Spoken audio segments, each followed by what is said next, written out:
یہاں بیٹھے ہوئے کچھ سلے کلی ٹائپ کے بھی لوگ ہیں، جدھر ڈم ڈم ادھر ہم نرما مادی حیدرآبادی، جدھر بوجھا ادھر سو جا، مطلب دونوں ناؤ میں پیر رکھیں گے، سوچیں گے سفر آسانی سے کٹے گا، لیکن جب دونوں کے راستے جدا ہو جائیں گے تو بیٹا بیچ میں سے تو چر جائے گا۔ عجیب مزاج کے لوگ ہیں۔ تو دو ہو گئے، ایک تو پکے سنی بریلوی ہے جن کی بریلویت میں کوئی شک نہیں ہے، سنیت میں کوئی شک نہیں ہے۔ دوسرے ہو گئے سب کے لیے ہمدردی رکھنے والے اپنے دلوں میں، اور میں جانتا ہوں یہاں پر عقل کے اندھے، شکل کے گندے، دیو کے بندے بھی بہت ہیں۔ پچھلی بار ان کی ٹھکائی نہیں ہوئی تو ان کی پیٹھ کے اندر بھی بہت کیڑا کاٹ رہا ہے، اور وہ چاہ رہے تھے کہ حضرت کچھ فیض ہم کو بھی دے دیں۔ تو گھبراؤ مت بیٹا، تم کو بھی بھرپور ملے گا آج۔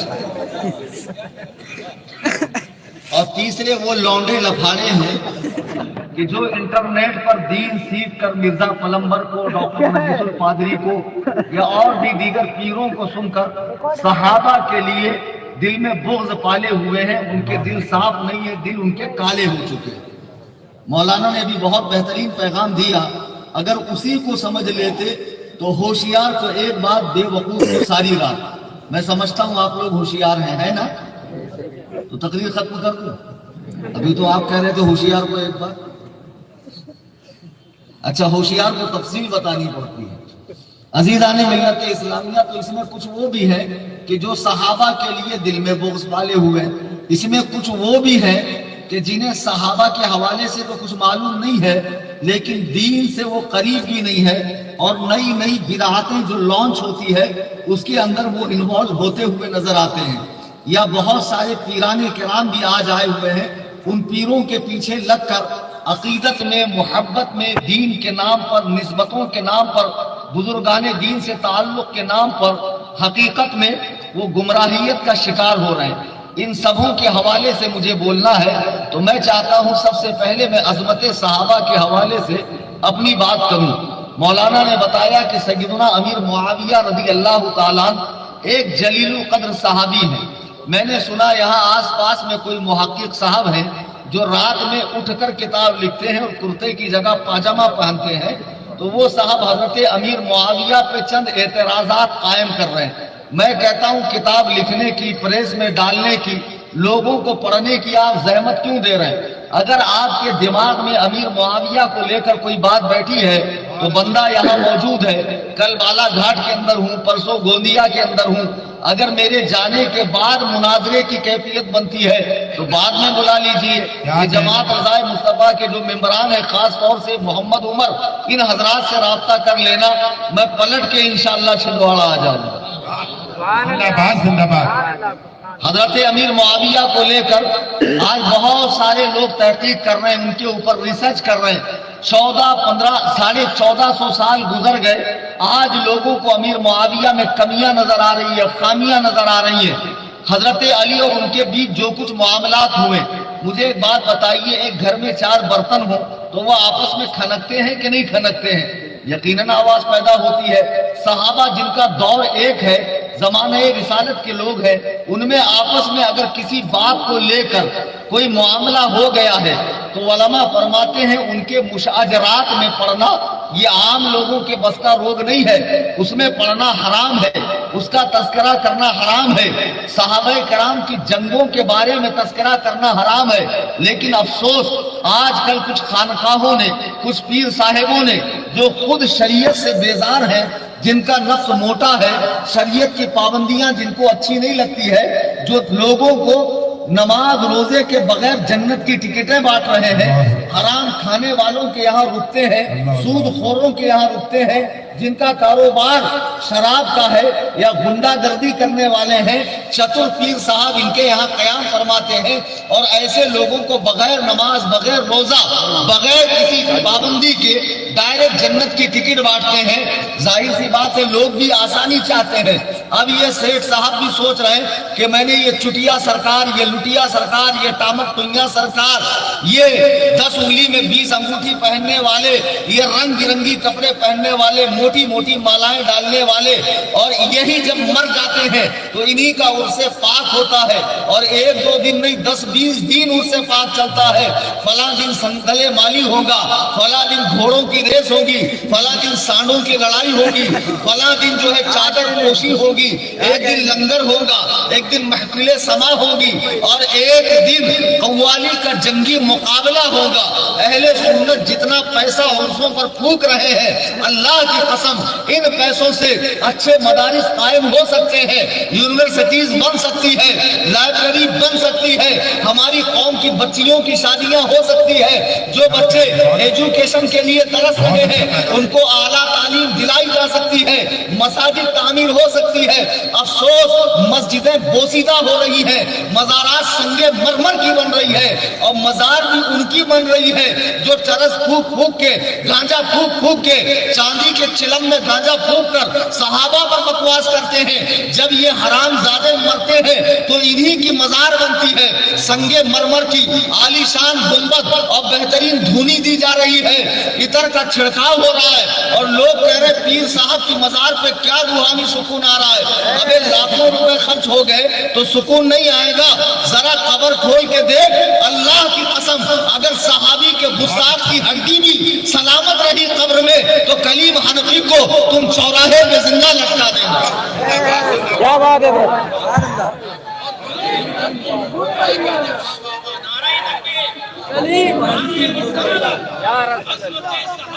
زندہ باد. اے بستی والوں, تمہاری نگری میں رضا کے شیر آئے. عشق محبت, عشق محبت, اعلیٰ حضرت, اعلیٰ حضرت, عشق محبت, عشق محبت. اعلیٰ حضرت, اعلیٰ حضرت. انگریز کے منحوس قدم ہندوستان میں پڑتے ہیں. یہاں فقط 2 ہی فرقے تھے, اہل تشیع اور اہل السنہ.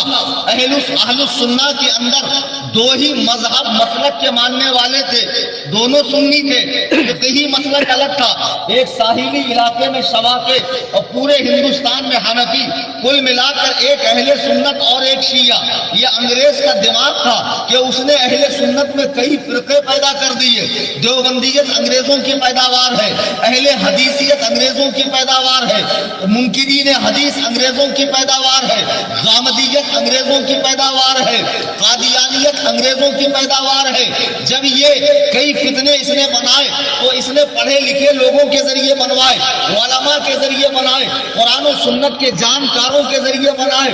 آپ کو حیرت ہوگی, یہ گاؤں گاؤں, نگر نگر, ڈگر ڈگر, قریہ قریہ, بستی بستی, دکان دکان, مکان مکان جا کر جو تبلیغ کرنے والے, چلت پھرت کرنے والے, یہ عقل کے اندھے شکل کے گندے دیو کے بندے ہیں جو 40 دن کا چلہ اور 4 مہینے کی جماعت اور 3 دن کی جماعت میں جاتے ہیں اور علاقے میں گشت کرتے ہیں, فضول اعمال کا درس کرتے ہیں. ان کی حقیقت یہ ہے کہ یہ دیوبندی جماعت کے مشن کو لے کے آگے بڑھ رہے ہیں, اور دیوبندیت کا پودا انگریز کا لگایا ہوا ہے.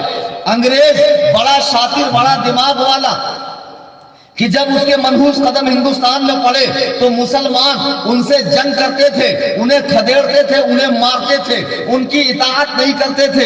انگریز نے بیٹھک کی کہ آخر یہ مسلمانوں کو کیا ہو گیا, آدھی رات کو ہماری چوکیاں جلا دیتے ہیں, ہمارے محلوں کو آگ لگا دیتے ہیں, یہ مسلمانوں میں اتنا جذبہ کیوں ہے؟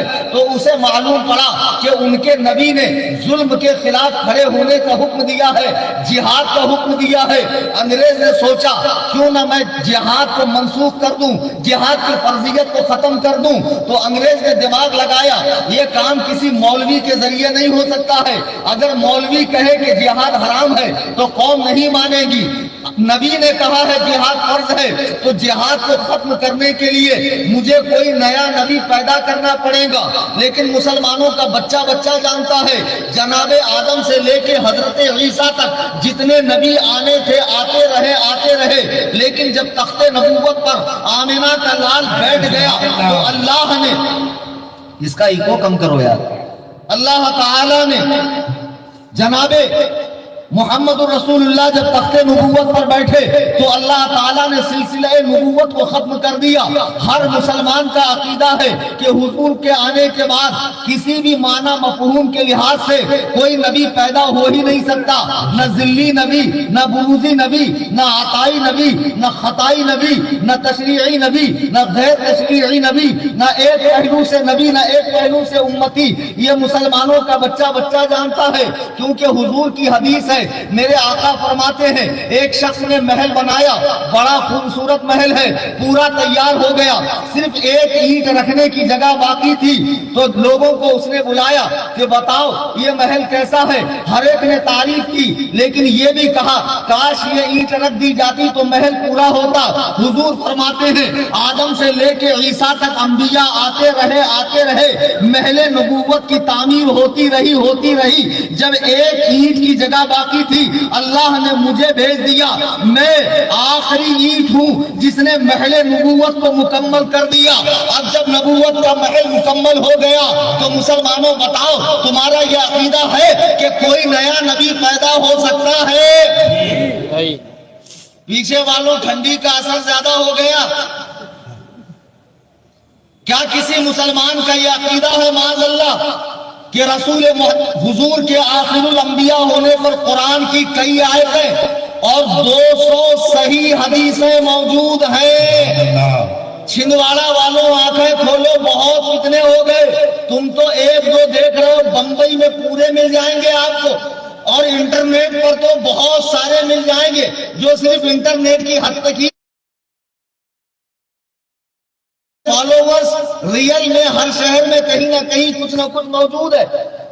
ہر مسلمان کا عقیدہ ہے کہ حضور کے بعد کوئی نبی پیدا نہیں ہو سکتا، لیکن جس تبلیغی جماعت کو آپ بہت نماز پڑھتا ہوا دیکھتے ہیں، روزہ رکھتا دیکھتے ہیں، تسبیح تحلیل کرتا دیکھتے ہیں، نمازیں پڑھ کے ماتھے پر 5 روپے کا سکہ بنا لیتے ہیں، پوری دنیا کے اندر چلت پھرت کر رہے ہیں، اللہ کے دین کے لیے وقف ہو جاتے ہیں، روپیہ پیسہ خرچ کر رہے ہیں۔ اس تبلیغ جماعت سے ہمارا اختلاف نماز پر نہیں ہے، نماز کے مسائل پر نہیں ہے، روزے اور حج تسبیح وہ تحلیل پر نہیں ہے، چلت پھرت پر نہیں ہے، درس پر نہیں ہے، گشت پر نہیں ہے۔ ہمارا ان سے اصل اختلاف ہے کہ جن اکابرین کے مشن کو لے کر تم چل رہے ہو، ان اکابرین میں ایک مولوی قاسم نانوتوی نے انگریزوں کے حکم پر ایک کتاب لکھی ہے، آن لائن سرچ کر لو، کتاب کا نام تہذیب الناس ہے، اس میں 3 جگہ حضور کے آخری نبی ہونے کا انکار ہے۔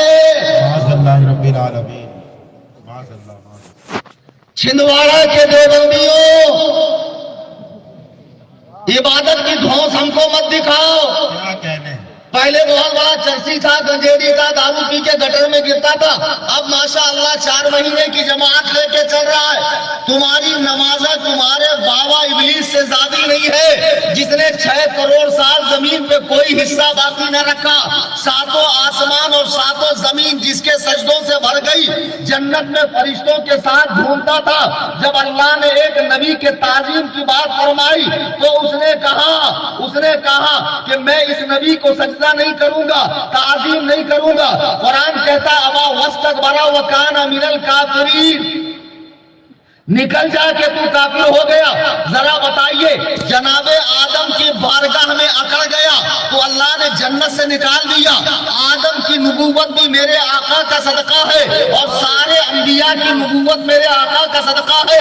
اس نبی کی بارگاہ میں دیوبندی جماعت کے امیر اور دارالعلوم دیوبند کے فاؤنڈر مولانا قاسم نانوتوی نے آخری نبی ہونے کا انکار کیا ہے۔ میں جانتا ہوں تم اسی محلے میں رہتے ہو، تمہارا یہاں مدرسہ بھی بن رہا ہے، جو لوگ ان کے پیچھے نماز پڑھ لیتے، کیا ہوتا ہے مولانا؟ نماز کا وقت ہو گیا، پڑھ لو، اتنی تفصیل میں جانے کی کیا ضرورت ہے؟ تو احسان نہیں کر رہا ہے نماز پڑھ کر اس کی حفاظت کرنا یہ بڑی بات ہے۔ تو نماز پڑھ کر احسان کس پہ کر رہا ہے؟ میں تم سے پوچھنا چاہتا ہوں، فجر میں اگر امام مسجد میں آئے اور اس کے کرتے پہ 1 درہم کے برابر بو لگا ہو، پاخانہ لگا ہو، گوبر لگا ہو، کیا تم اس کی اقتدا کرو گے؟ بولو گے نہیں مولانا، میں کہوں گا ایڈجسٹ کر لو، تھوڑا سا تو لگا ہے، باقی قاری بہت اچھے ہیں، 7 لہجوں میں قرآن پڑھتے ہیں اور ماشاءاللہ عظیم الجثہ ہے، کثیر اللحیہ ہے، عین ہا قاف بہت گاڑھا نکالتے ہیں، نماز لمبی پڑھاتے ہیں۔ آپ کہیں گے مولانا خصوصیات مت بتاؤ، نمازی کے بدن کا، کپڑے کا اور جگہ کا پاک ہونا ضروری ہے۔ مولانا کے کپڑے میں ناپاکی لگی ہے، نماز نہیں ہوگی۔ میں سوچ رہا ہوں جس کے کپڑے پر ظاہری نجاست لگ جائے اس کے پیچھے نماز نہیں ہوگی، اور جس کا دل بغض نبی میں پورا کالا ہو چکا ہے ان کے پیچھے نماز کیسے ہوگی؟ بہت اچھی گفتگو ہے، ہاتھوں کو اٹھا کر استقبال کریں۔ نعرہ تکبیر، نعرہ رسالت، مسلک اعلیٰ حضرت، مذہب اسلام۔ بہت اچھا ہے۔ دیوبندیوں کے اجتماع میں جانے والوں، نماز پڑھنے والوں، بیٹیاں دینے والوں، بیٹیاں لینے والوں، تم کیا سمجھ رہے ہو ان سے ہمارا اختلاف کس بات پر ہے؟ رسول کریم علیہ الصلوۃ والتسلیم کی ذات کو لے کر ہے۔ ابھی رات بھر میں چھندواڑے میں رکا ہوں، تمہاری جماعت میں کوئی تو پڑھا لکھا ہوگا یا سارے عقل سے فیندل اور علم سے یتیم ہے؟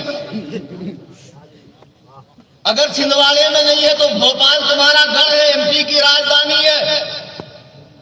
سارے ایم پی کے دیوبندی مولویوں کو جمع کرو، میں ثابت کروں گا کہ تمہارے عالم نے تہذیب الناس میں 3 جگہ سرکار کے آخری نبی ہونے کا انکار کیا ہے، اور مولوی رشید گنگوہی نے اللہ کے لیے جھوٹ بولنا ممکن لکھا ہے۔ مولوی خلیل احمد امبیٹوی نے براہین قاطعہ میں حضور کے علم سے زیادہ شیطان لعین کے علم کو مانا ہے۔ مولوی اشرف علی تھانوی نے سرکار کے علم پاک کو بچوں، پاگلوں، چرندوں، درندوں، گزندوں، جمی حیواناتوں، بہائم، پاگل سے کے برابر کہا ہے۔ تمہارے کلیجے پھٹ نہیں جاتے؟ ابے خبیثوں، نمازیں کیوں پڑھ رہے ہو؟ جو تمہیں نماز دے کر گیا، جو دین دے کر گیا، جو قرآن دے کر گیا، جو اسلام دے کر گیا، اللہ کی معرفت دے کر گیا، اس کی بارگاہ میں تمہارے اکابرین نے یہ باتیں لکھی ہے۔ اور یہ بات میں ہوا میں نہیں کر رہا ہوں، بلکہ آن لائن آپ کتاب سرچ کریں، تہذیب الناس، براہین قاطعہ، فتاوی رشیدیہ، حفظ الایمان، یہ عبارتیں اس کے اندر مل جائے گی۔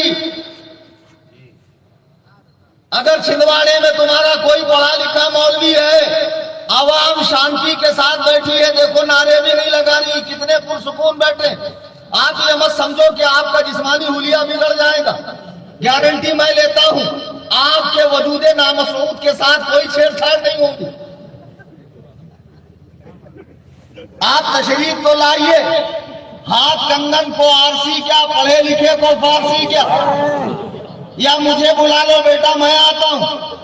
پورے ایم پی کے دیوبندی مولویوں کو جمع کرو اور تم پورے لاؤ لشکر کے ساتھ آؤ، تنے تنہا یہ کلیم حنفی اس اعلان کے ساتھ آئے گا، سب ہوں عبید غزوی، میں غوث و غزہ کا، آپ میرے بھاگتے ہیں شیر ببر بھی، کیا بات ہے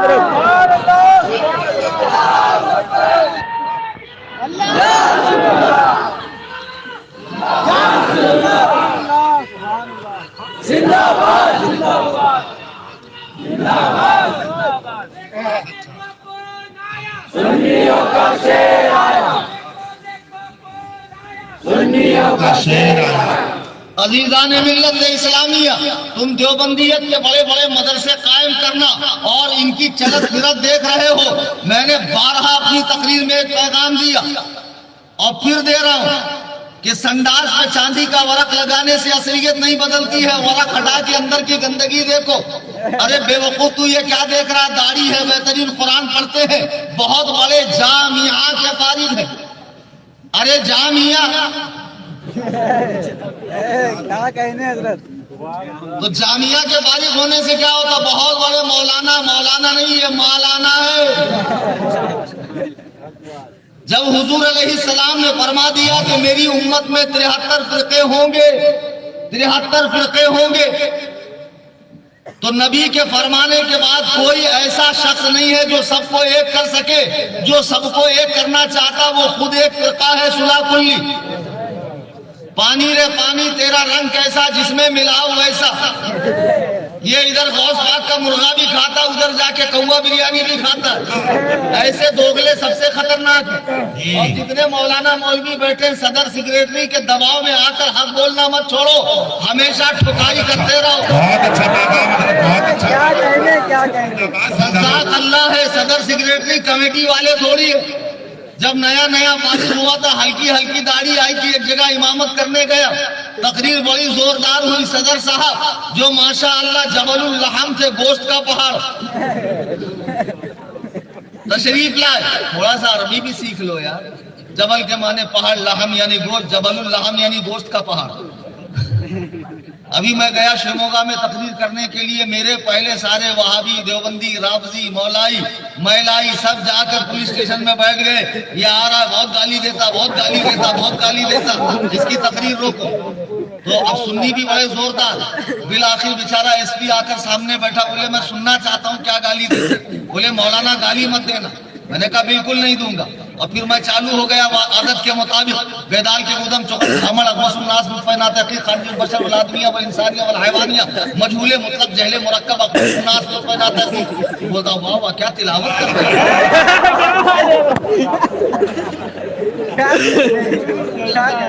بولتا بہت اچھی عربی بولتے ہیں۔ مطلب ایسا چل جاتا عربی فارسی میں ہوگا۔ بہرحال میں اماموں سے بھی گزارش کروں گا، پہلے تو مطالعہ وسیع رکھو، اور آپ کے روم میں کوئی آئے تو آپ کے چمکدار جبے اور نقشے سلیمانی اور شبستان رضا اور چین بنگال کا جادو یہ کتاب مت رکھو۔ چھوچھا کرنے میں منع نہیں کرتا۔ کیا کریں گے، بیچاروں کو تنخواہ کم دے دو تو چھوچھا ہی کریں گے۔ تنخواہ اچھی دو یار۔ بہت اچھا۔ حدیث کا سیٹ لگاؤ، فقہ کا سیٹ لگاؤ، تفسیر کا سیٹ لگاؤ۔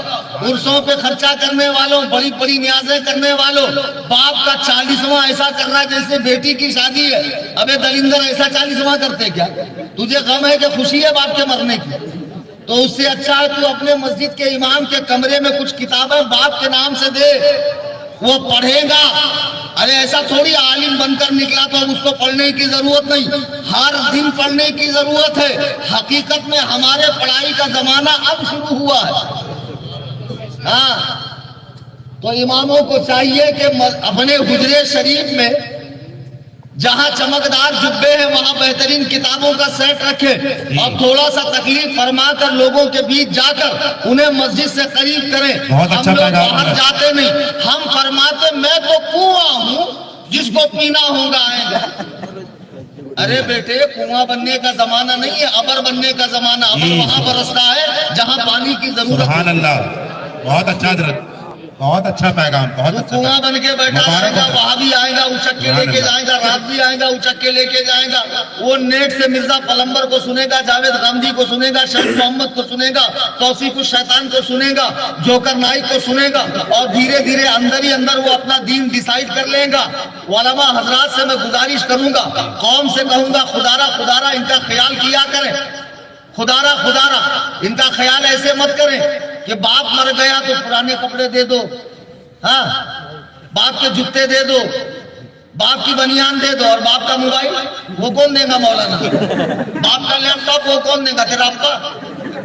مطلب یہ نشانی کے لیے رکھو اور وہ دے دو، صدقہ دے دو۔ صدقہ ایسے کرتے۔ بہت عمدہ، بہرحال بہت اچھا۔ علماء کرام کو بھی چاہیے وقتاً فوقتاً لوگوں کو پیغام حق پہنچاتے رہے۔ یہ دیوبندیت جو پوری دنیا میں ناسور بن کے بدن اسلام کے اندر پھیل رہی ہے، اللہ کی قسم یہ کہتے مولانا احمد رضا نے ہمارے اکابرین کی عبارت کو بدلا ہے۔ مکے اور مدینے سے جو فتویٰ ہمارے اکابروں پہ آیا ہے حسام الحرمین کے اندر، وہ اصل میں مکے کے اور مدینے کے عالموں کو دھوکہ دیا گیا۔ وہ اردو نہیں جانتے تھے مولانا احمد رضا نے ٹرانسلیشن کرنے میں غلطی کی ہے, خیانت سے کام لیا ہے. ٹھیک ہے, مولانا احمد رضا جنت کی سیر کر رہے ہیں, آپ کے اکابرین بھی جنت سے ایک اسٹاپ پہلے ہیں, اب ان کو چھوڑ دیجئے. تم ہو میں ہوں, تم بھی اردو بولتے ہو میں بھی اردو بولتا ہوں, تمہارے اکابرین کی زبان بھی اردو میں ہے, اب آ کر مناظرہ کر لو, میں ثابت کروں گا تمہارے اکابرین کی کتابوں میں کفر موجود ہے. نماز سے اختلاف تھوڑی ہے, مولانا آ کر لڑا کر چلے گئے, مولانا آ کر لڑا کے چلے گئے. ابے بے وقوف میں آ کے سیدھا سیدھا نماز کو بیان کر دوں, کوئی ناراض نہیں ہوگا. بابا پارٹی بھی خوش, تازیہ والے بھی خوش, دیوبندی بھی خوش, رافضی بھی خوش, نجیس القادری والے بھی خوش, لیکن اللہ و رسول ناراض ہوں گے. کل بروز محشر اللہ کے حضور آپ بھی ہوں گے, میں بھی رہوں گا. فلاں دن تجھے چھندواڑے میں بلایا گیا تھا, تو نے حق گوئی سے کام کیوں نہیں لیا؟ یہ امام اہل سنت کا فیضان ہے کہ بریلوی علماء ملک کے چپے چپے میں جا کر جنگے کی چوٹ پر حق بیان کرتے ہیں اور باطل فرقوں کے مکروہ چہرے سے نقاب ہٹاتے ہیں. باطل فرقوں کے مکروہ چہرے سے نقاب ہٹاتے ہیں.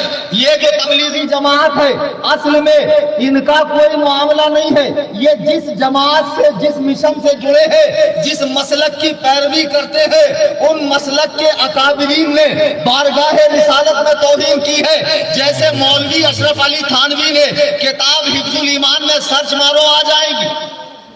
آج کل ہم لوگ کتاب اس لیے لے کر نہیں چلتے کہ سب کچھ انٹرنیٹ پر ہے, سارا ڈاٹا موجود ہے, ہمارا بھی تمہارا بھی. اور جیسے للکار کر ہم تمہیں چیلنج دے رہے ہیں, کبھی ان کے منہ سے ہمارے بارے میں سنا؟ کیا کہنا ہے؟ نہیں سنیں گے. ابھی نہیں. کیوں نہیں؟ لوگ بولتے وہ کسی کے خلاف نہیں بولتے, بہت نیک ہے. کچھ ہوگا تو بولیں گے نا. یہ بات بھی ہے, سبحان اللہ. قیامت کے لیے چھپا کے رکھا ہے. تم بتاؤ کہ احمد رضا کی کتاب میں یہ ہے, مصطفیٰ رضا, حامد رضا, مفتی احمد یار خان صدر الشریعہ کی کتاب میں یہ ہے, اس کا تصفیہ کرنے کے لیے میں آتا ہوں. لیکن چور کس منہ سے دوسرے کو چور کہے گا؟ تمہارے اکابرین نے گستاخی رسالت کی, مصطفیٰ کریم کی گستاخی کی ہے. تمہارے اکابرین پر کفر کا فتویٰ ہے, ہمارے اکابرین پر نہیں ہے. اگر ایسی کوئی بات ہے تو پیش کرو, میں اس کا تصفیہ کرنے کے لیے تیار ہوں. اب اتنا کھلا چیلنج تو دے رہا ہوں مناظرے کا, اور کیا بولوں؟ بے غیرتوں, اللہ و رسول کو منہ دکھانا ہے. جس جماعت میں تم جڑے ہو نماز و کلمے کے نام پر, اس کے اکابرین میں سرکار کی بارگاہ میں کیا لکھا ہے؟ مولوی اشرف علی تھانوی نے اپنی کتاب حفظ الایمان کے صفحہ نمبر 15 پہ جب اس سے سوال ہوا نبی کو علم غیب ہے یا نہیں, تھوڑا ہے یا زیادہ ہے, خود سے ہے یا اللہ کی عطا سے, تو وہ کہتا مطلق علم غیب تو نہیں ہے, یعنی ٹوٹل, اور خود سے تو نہیں ہے, تھوڑا بہت ہے. لیکن وہ تھوڑا بہت کیسا ہے؟ آپ کی ذات مقدسہ پہ علم غیب کا حکم کیا جانا, یعنی نبی کے لیے بعض باتوں کا علم غیب ماننا ایسا ہی ہے, ایسا علم غیب ہے جیسا بچوں کو, پاگلوں کو, جانوروں کو, پاخانے کے کیڑے کو ہوتا ہے, معاذ اللہ, ایسا ہی علم نبی کو ہے.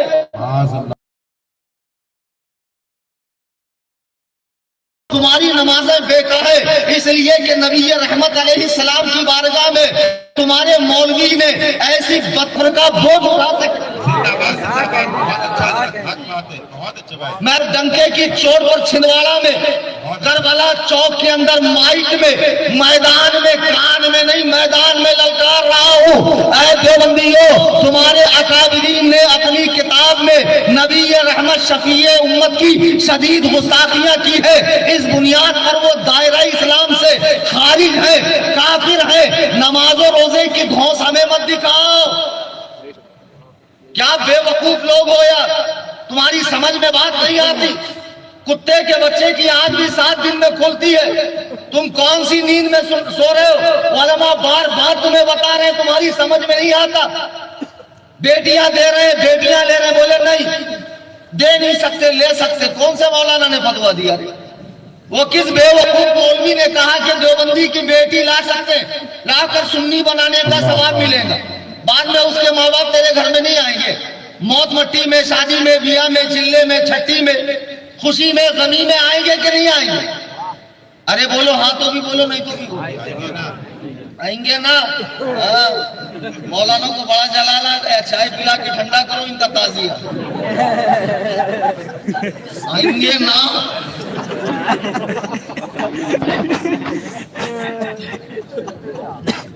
آج کل لوگوں کو بھی بہت سواری آتی، یہ انگلی میں انگلی جاتی، ہوش پاک آتے بولتے، اس کے آنگ میں جس کو یہ نہیں معلوم ٹھنڈی میں کتنے ڈھیلے لیتے اور گرمی میں کتنے ڈھیلے لیتے، اور خوب ہلتا ڈھلتا لوگوں کا مستقبل بتاتا، ارے سوئی ٹوچو برابر ہو جاتا ہوں۔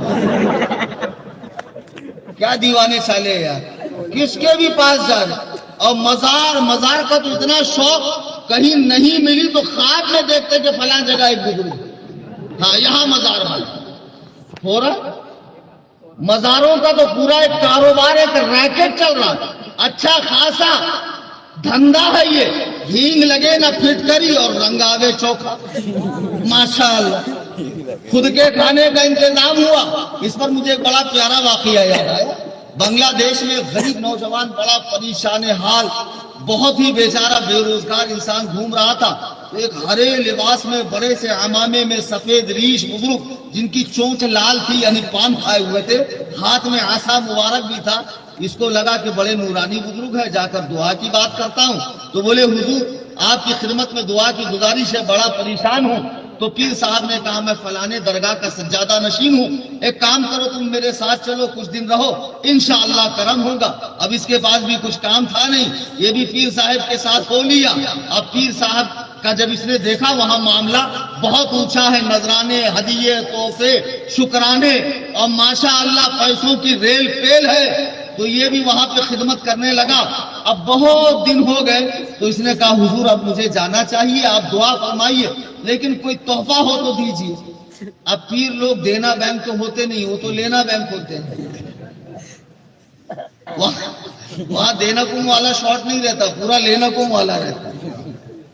وہ تو ہمارے پیر ہیں نا جو دیتے ہیں، تاج الشریعہ، محدث کبیر، یہ لوگ دیتے ہیں۔ اور جو دنیا دار پیر ہیں وہ صرف لیتے ہیں، وہ عمر و عیار کی زنبیل ہے، ٹھوستے ہی رہتے، اور سب مریدوں کے جیب پہ نظر رہتی ہے کس کا کتنا معاملہ اونچا ہے۔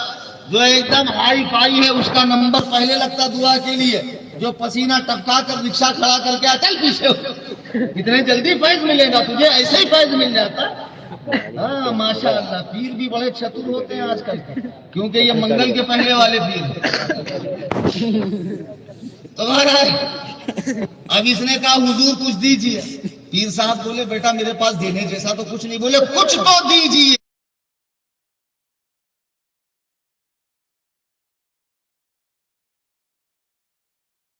تو کچھ نہیں، بولے کچھ تو دیجیے ورنہ درے پیر پر کھڑا رہوں گا، پڑے ہی رہنے سے بات کروں۔ اب پیر صاحب نے کہا اس کمبخت کو کیا ہے، کچھ نہیں آ رہا۔ تو دیکھا ایک مرا سا لاغر سا نحیف سا گھوڑی کا بچہ تھا، ماں مر گئی تھی بیچارے کی۔ بولے کام کر اس کو لے کر چل۔ اب یہ بھی بڑی عقیدت میں محبت میں پیر صاحب کا نذرانہ ہے، گھوڑی کا بچہ لے کر چل رہا تھا۔ اب اس پہ سواری تو کر نہیں سکتا، سواری کرے گا کیسے؟ اسی کو اٹھا کے چل رہا تھا، گرمی کا زمانہ تھا، بیچارہ گھوڑی کا بچہ مر گیا۔ اب اس کو بڑا دکھ ہوا کہ پیر صاحب کا توجہ مجھ سے ضائع ہو گیا۔ لوگوں کو بڑی عقیدت رہتی ہے پیر سے۔ اچھا یہ سب سننی ہے، یہ سب اللہ کی محبت میں، رسول کی محبت میں، اہل بیت کی محبت میں، ولیوں کی نسبت میں یہ سب کرتے ہیں۔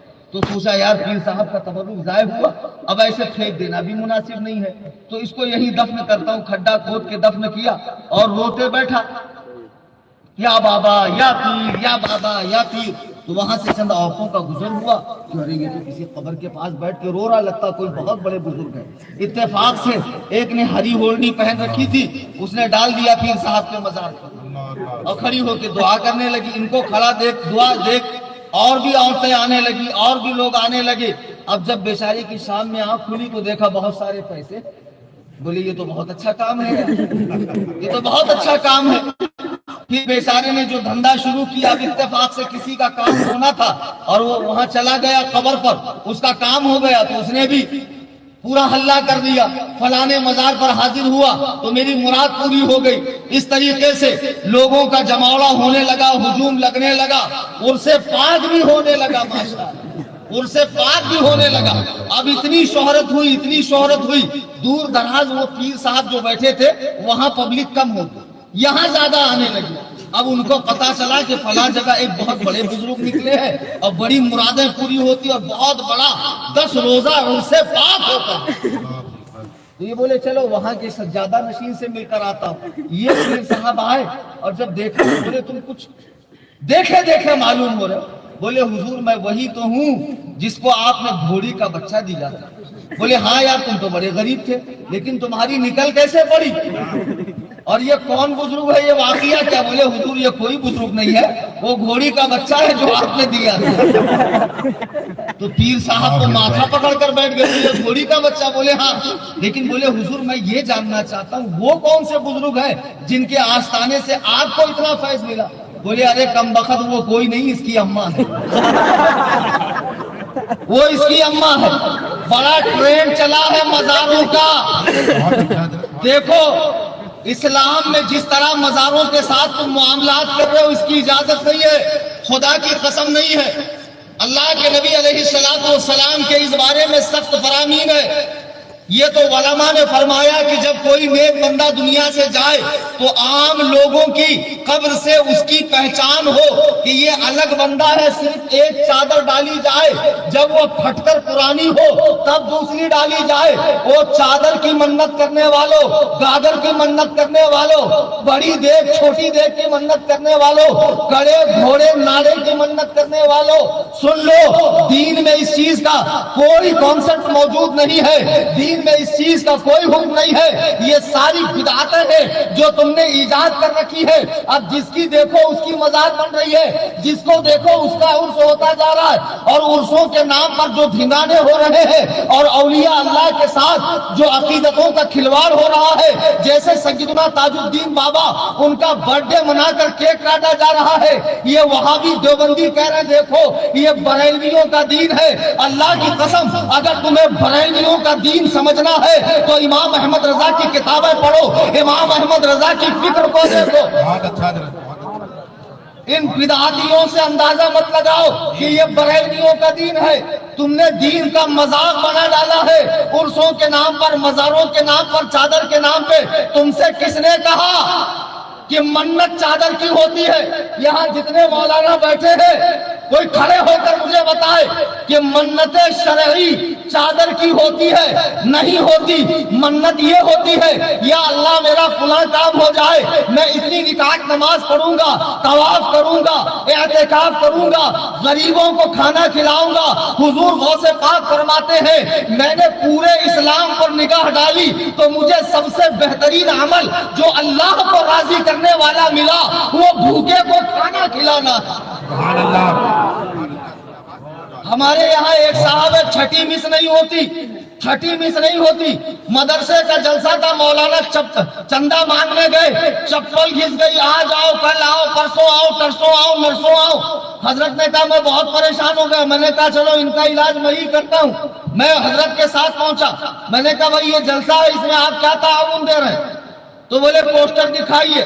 پوسٹر دیکھ کے ارے 4 مقرر, 4 ناطقاں, 2 شاعر, 1 نقیب, اتنے علماء, اس کی کیا ضرورت تھی, اس کی کیا ضرورت تھی, فلاں کی کیا ضرورت تھی؟ ہم کو سمجھا رہا. میں نے پوسٹر رکھا سائٹ میں. میں نے کہا یہ بتاؤ دنیا میں کروڑوں انسان ہے کہ نہیں ہے؟ بولے ہے. تو میں نے کہا آپ کے تشریف لانے کی کیا ضرورت تھی؟ کوئی ضرورت تھی؟ آپ کے آنے سے سورج 2 ہو گئے, چاند ڈبل ہو گئے, کیا ہو گئے؟ چھٹی نہیں چھوٹیں گی. ہر چھٹی کو فلائٹ سے جائیں گے اور چادر چڑھائیں گے 20,000 کی. یہ باہر نہیں آتے, چادر پہلے آ جاتی ہے. ابے بے وقوفوں, جب تمہیں معلوم ہے اجمیر کے رافضی مجاور صحابہ پر بھونکنے والے کتے اپنی دنیا بنانے کے لیے لوگوں کی عقیدتوں سے کھلواڑ کرتے ہیں, جیسے ہی گیٹ میں گھسا چھندواڑے والے کی مراد پوری ہو رہی ہے, بمبئی والے کی, پونے والے کی, لندن امریکہ والے کی, غریب نواز کے آستانے پر. لیکن جو وہاں پیدا ہوا, وہاں پلا بڑا, دن رات چٹک کے ہے مزار سے, وہ لوگوں سے بھیک کیوں مانگ رہا ہے؟ اس کی نظر لوگوں کے جیب پر کیوں ہے؟ کیونکہ غریب نواز نے اس سے منہ موڑ لیا. جس سے غریب نواز سے منہ موڑا اس کی طرف ہم منہ کریں گے. اجمیر جائیں گے تو مجاوروں کو پیسہ دیں گے. بالکل نہیں، جیسی گیٹ میں گھسو چادر تان لیں گے، یہ میرا یہ تیرا، خالی 5,000 تو خادم ہے۔ اور حرام خور لوگوں سے بھیک مانگ کر، آئی فون چلا کر، بہترین کپڑے پہن کر یورپ اور امریکہ کا ٹور کرتے ہیں، عالی شان جوتیاں پہنتے، ٹک ٹاک بناتے ہیں، انسٹا پر ریل بناتے۔ ان رافضی کتوں کی ریل دیکھو، ان بھیک منگوں کی۔ میرا تو داخلہ بینڈ ہے اور فرض واجب بھی نہیں ہے جانا، 3 مرتبہ جا کے آ گیا، بس یہیں سے پکار لیتا ہوں، کام بن جاتا ہے۔ زندہ باد زندہ باد۔ کیوں؟ اب جیسی اندر گھسے، لا چادر کا، لا گاگر کا، لا چھوٹی دیکھ کا، لا بڑی دیکھ کا، لا جنتی دروازے کا، لا جہنم سے بچنے کا۔ ابے حرام الدہر کہیں کے، تو جیسے پونگے پنڈت کو دے کر ہم اپنی آخرت برباد کیوں کریں؟ نماز کے ٹائم ایک بھی مجاور آپ کو مسجد میں نہیں دکھے گا۔ یہ قبروں کی کمائی کھانے والے، جنہوں نے بزرگان دین کے آستانوں کو بدعات و خرافات کا اڈا بنایا ہے، اور پھر ان بزرگوں کے نام پر کوئی لال کپڑے پہن رہا ہے، کوئی پیلے ہی کپڑے پہن کر عمرہ کرنے جا رہا ہے۔ جب اللہ کے رسول نے سفید کپڑا پہن کر عمرہ کیا تو کہتا ہے میرا فلانا پیر پیلے کپڑے پہنتا تھا۔ پیر حجت نہیں ہے، قرآن حجت ہے، حدیث حجت ہے، اجماع حجت ہے، قیاس حجت ہے۔ واہ واہ، نعرہ تکبیر، نعرہ رسالت، مسلک اعلی حضرت، مذہب اسلام، شریعت مصطفیٰ۔ پورا لگ گیا نا، 2 روٹی زیادہ کھا، چل مجھے پرواہ نہیں، دوبارہ بلائے گا کہ نہیں بلائے گا۔ ملک خدا تنگ نیز، پائے مورا لنگ نیز۔ خدا کا ملک چھوٹا نہیں ہے، میرا پیر لنگڑا نہیں ہے، بڑا نہیں۔ تاج الشریعہ نے شیر پالا، تاج الشریعہ نے شیر پالا، فیضان حضور تاج الشریعہ، فیضان حضور تاج الشریعہ۔ سنو رے، منہ دیکھے میرا نہیں کرتا میں۔ سیٹ صاحب ہے تو ڈر جاؤں گا، سیٹ ہوگا تیرے گھر پر۔ اللہ نے مجھے ایسا بنایا ہے کہ تم جیسے سیٹوں کو میں جیب میں رکھتا ہوں۔ میں تمہاری اصلاح کر رہا ہوں۔ تم نے بزرگوں کے نام پر کیا بدعات مار رکھی ہے؟ کوئی بال ہی کی نہیں، وہ کٹا رہا ہے 22 فٹ کے 25 فٹ کے بال، اور وہ بال کھودوں کے پھر ہمیں بیماری ہو جائے گی۔ کتے کتنے اس کے اندر جوئیں ہوں گی، کتنے کیڑے مکوڑے ہوں گے، چھی۔ یہ دلندر کے بال کھودوں کے فلانے تاجدار سے ملنگا۔ ایک ہمارے یہاں پیر صاحبہ بولے ہم ہیں مولا علی کے ملنگ، لاؤ ہمارے لیے پلنگ، بناؤ بھنگ۔ اتنے میں ہو گئی اذان، تو بولے مولویوں سے ہم ہے تنگ، ان سے ہماری ہے جنگ۔ کوئی پیلے ہی کپڑے پہن رہا ہے، میں فلانے سلسلے کا ہوں، میرے سلسلے کے کپڑے یہ۔ قرآن کہہ رہا ہے لقد کان لکم فی رسول اللہ اسوۃ حسنہ۔ سبحان اللہ۔